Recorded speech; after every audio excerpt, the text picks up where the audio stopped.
ਧੁੱਪਾਂ ਵਿੱਚ ਖੜਿਆ ਨਾ ਕਰਨੀ, ਹੋ ਜੂ ਕਾਲਾ ਰੰਗ ਮੇਰੇ ਵਰਗਾ। ਮੇਰੀ ਲੋਟਰੀ ਆ ਤੈਨੂੰ ਪੰਗਾ ਪੈ ਜਾਣਾ, ਪੱਲੇ ਪੈ ਜੂ ਕੋਈ ਮਲੰਗ ਮੇਰੇ ਵਰਗਾ। ਰੋਇਆ ਕਰੇਂਗੀ ਤੂੰ ਫਿਰ ਆਟਾ ਗੁੰਨਦੀ, ਬੋਲੇਂਗੀ ਕਿਤਾਬ ਨਾਲੇ ਪਾਪ ਪੁੰਨ ਦੀ। ਸੋਚੇਂਗੀ ਜੇ ਹੁਸਨਾ ਨੂੰ ਸਾਂਭ ਰੱਖਦੀ, ਕਾਨੂੰ ਕਾਕੇ ਵਾਸਤੇ ਮੈਂ ਦਾਣੇ ਪੁੰਨਦੀ। ਥੱਕੀ ਹਾਰੀ ਫੇਰ ਜਦੋਂ ਸੌਣ ਲੱਗੇਗੀ, ਜ਼ੁਲਫਾਂ ਨੂੰ ਚਾਣਗੀਆਂ ਉਂਗਲਾਂ।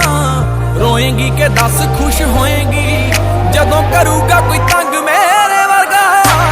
ਧੁੱਪਾਂ ਵਿੱਚ ਖੜਿਆ ਨਾ ਕਰਨੀ, ਹੋ ਜੂ ਕਾਲਾ ਰੰਗ ਮੇਰੇ ਵਰਗਾ।